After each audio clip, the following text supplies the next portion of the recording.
Yes, people, welcome back to Boxing Tunes. Youth and intermediate finals in Feltham. We're joined here, Joseph Burton and Louis Goodman. I thought this was going to be one of the best bouts of the tournament, I'm not going to lie, but I was really surprised. Louis dominated. This is the third round, and I gave the first two to Louis. I really don't know what happened because Joseph looked sluggish, looking for single shots, loading up, missing a lot. So the weight might have been a problem, or making weight might have been a problem.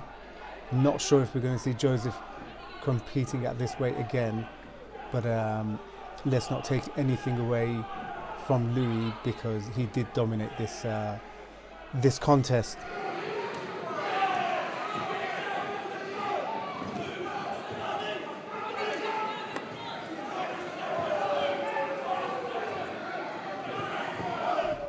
So I'd really like to see Louis progress on to becoming an elite fighter now, fighting in the senior elites. He won the intermediates last year, won the developments last year, came up short against Fred Pullen in the Harrow Box Cup final.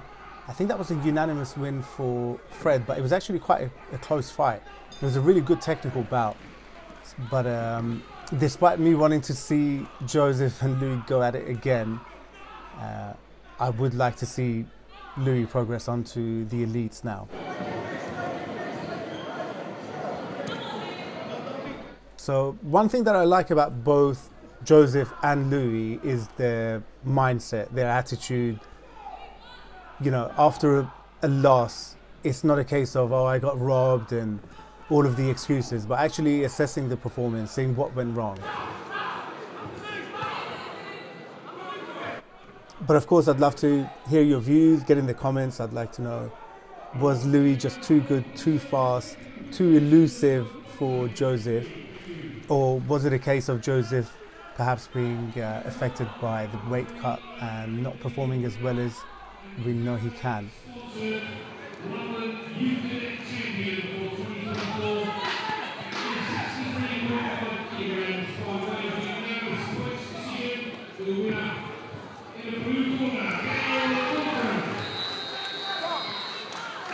And there we have it, Louis Goodman winning by unanimous decision. Joseph rightly looking quite disappointed with his own performance. Jumping straight into the next one, Sydney Shaw from Islington, Freddy Marshall from West Ham. They both look really strong in the last one. I think Sydney was really unfortunate last year in the London Development Final at the receiving end of a double disqualification. What a travesty that was. But we won't go into that. Let's watch the rest of this one.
Good reflexes there from Sydney. Freddy had loads of success with his backhand, that overhand right in the semi-final fight, but Sydney quite tight on the defence, good reflexes, so managing to get out of harm's way. I hadn't actually seen Freddy before the semi-final.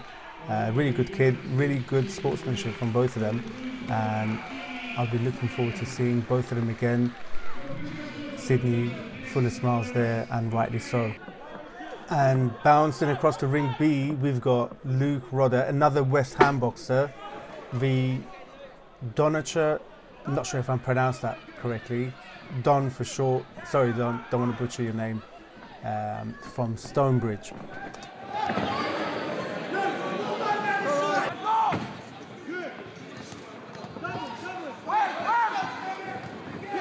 Don really stood out actually in the semi-final. He had a really strong win, physically very strong, up against a very skillful Luke Rudder, however.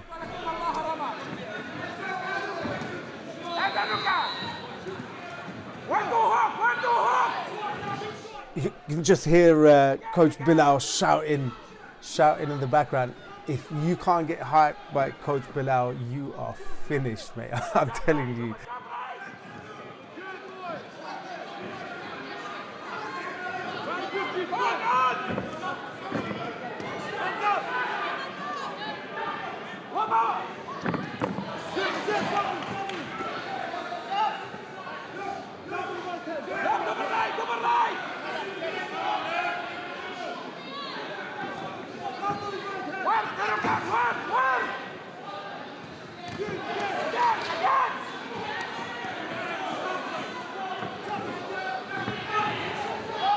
So much better movement from Luke, in my opinion.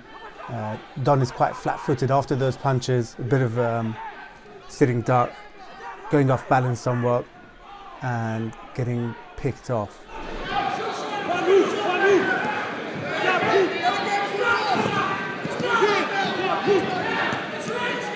No qualms with that one. Luke Rudder, the youth 63.5 kilogram champion for 2024. Moving swiftly on, Ahmed Sidi Salim from All Stars, one of the most improved boxers, I have to say, in the last year, against Mattia Manley from Repton. Ahmed beat Alexis Sol from Repton in the semi-final. Some people said it was a bit of a soft stoppage, but Alexis really was starting to get hit flush in the face quite a few times and hands down. So can't be too harsh on the referee from stopping that one. Mattia, on the other hand, he got his revenge on Warren from Selby. They met in the London development finals last year, and Warren scored quite an emphatic KO. Now, that was an interesting one, and the highlights for it will go out in due course. But Mattia was he was contesting that referee stoppage for quite a long time. But I remember I was recording ring A, and I heard the KO or the knockdown, and as I turned, Mattia tried to stand up, and he went sprawling across the ring. So as soon as the referee saw that, waved it off. And to be fair, in amateur boxing, anytime that happens, any referee is going to stop that.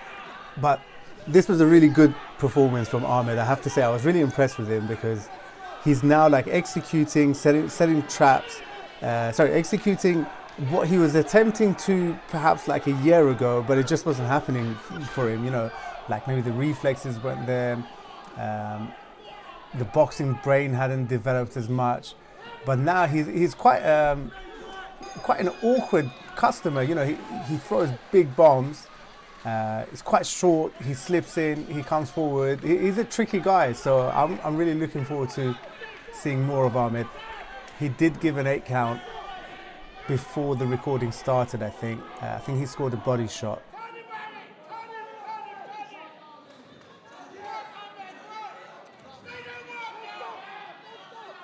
So a good win for Ahmed. He's got to be pleased with that. Intermediate champion, and we'll be seeing more of him for sure.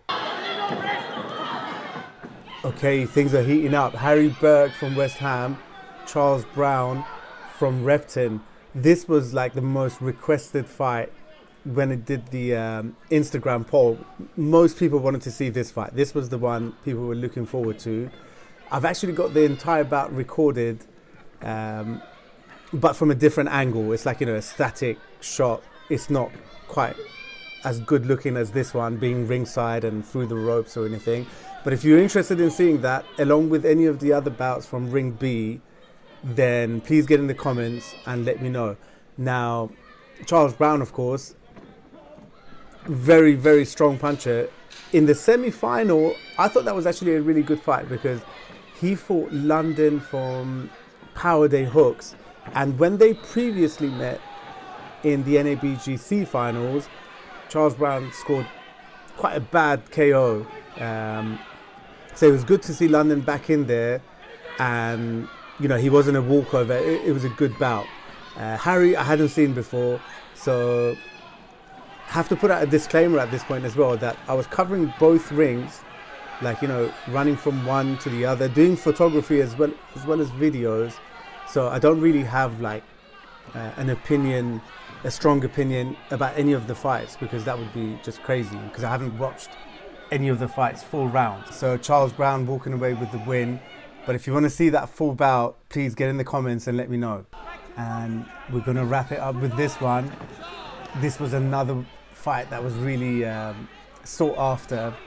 It is, of course, none other than Charlie Cooper v Marcel Gilla. They met previously. They fought previously at the Roundhouse. I think it was a semi-final. It might have been a final, so they're no strangers to one another. But this is a good one to finish it off. Again, this is another bout that I've got the full recording of from a static angle. So if that's something that's of interest to you, then you need to let me know in the comments. Because in all likelihood, actually, I'll probably include this one along with the one with Charles Brown, the previous bout that I just showed, the one with Adam Malik, and maybe a few more from Ring B in a separate video. There is, of course, more from this type of angle that I'll do as a part 2 as well.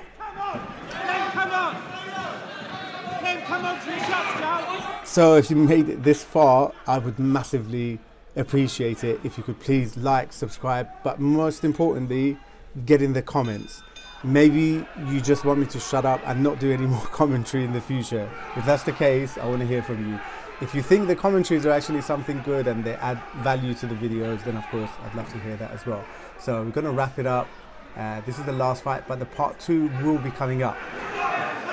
I'm going to the other ring.